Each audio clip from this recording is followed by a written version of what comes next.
Guys, what does it mean to be truly selfish? Now, there's many ways that we look at, oh, being selfish is this, and it's looking too much for yourself and not for others, and yada yada, all that stuff. But let's look at selfishness in a very, very different way.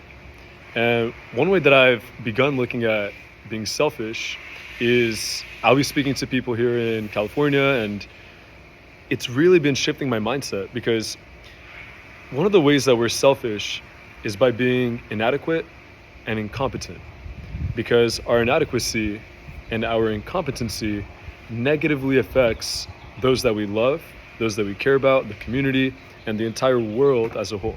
But specifically just ourselves, because when we're inadequate and incompetent, it's not saying that we don't have worth, of course we do, but if we are deliberately making the choice, which we just about always are, then we're being selfish.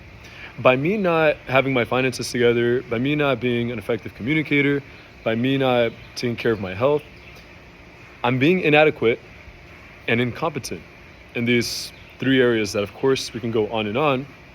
And that negatively affects those that I actually care about.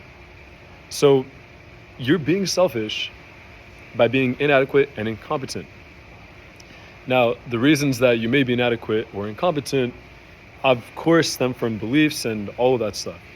But if we don't really get to the root of it and understand our selfishness, the negative of it, then we're going to be in trouble.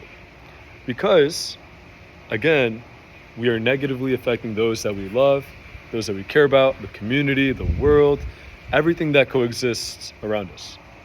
The sharper we are, the more focused, the more aware, the more congruent with how we define ourselves, of course in the positive, then the less harm we're going to do to others.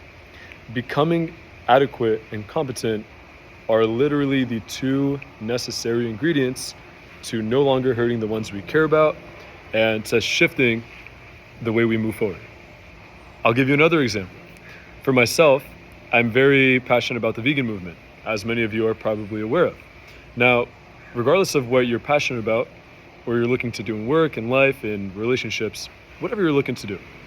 For myself, being very passionate with veganism, I need to make sure that I am well-read, that I'm in shape, that I'm charismatic, that I can connect, that I know how to communicate, because in a way, I'm representing the vegan movement. I'm representing all the animals that are suffering. I'm representing the planet that is suffering as well. I'm representing those that want to have others in their family have better health, but are not. By me not knowing what I need to know, by me not being charismatic, not being prepared, not being communicative, not being social, not being physically healthy, not being sharp, I lose credibility. And I lose credibility because I'm inadequate and incompetent, and all that negatively affects the exact movement that I'm trying to support. So whatever this comes down to in your life, whatever you are passionate about, whatever you want to connect to people with, whatever you want to just resonate with within your soul, you need to be adequate, you need to be competent. It is temporarily okay if you're not there. The thing is, you can't stay there. You can visit, you may dabble, but you can't live there. Just the taste, not a swallow. That's really what we got to focus on. Because just look around you. Look at the friends you have, or the friends you don't have. Look at the family you don't have, the relationships you've lost, the health you've lost, the movements you've tried to support that have quite honestly failed. It is because, of course, some things on a larger scale affect that, but because you are inadequate and incompetent. And I had to look at this for myself when my relationships weren't working out, romantic. I realized, all right, Bruce, you're a great guy, but you can get much better. You're not adequate in communication. You're incompetent at understanding human behavior, and especially the dynamics of women, and I had to learn. And because of that, my situation has improved dramatically. Aside from just the dating realm, also taking care of my own health, understanding why I'm taking part in decisions that are not positively affecting myself. Noticing all of these things literally will contribute to us becoming aware and taking the steps we need necessary in order to do that. Now, to conclude, it is not with bad intent that you are inadequate and incompetent. I personally don't think it is.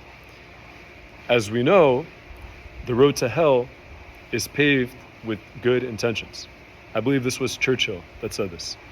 Regardless, become adequate and competent. If you're not funny, you don't make people laugh, learn how to make people laugh. If you're not a good cook, learn how to become a good cook. There's no excuse. There's no reason why you can't. And if I can do this, in many areas I still lack in, but if I can do it, look at yourself. You're stunning. You're amazing. You're incredible. You can do it. But you need to do the work. And I believe in you. Believe in yourself. And any questions, comments, feel free to connect. This is what we're about. We are building a better world, my friends. Adios, adios, adios.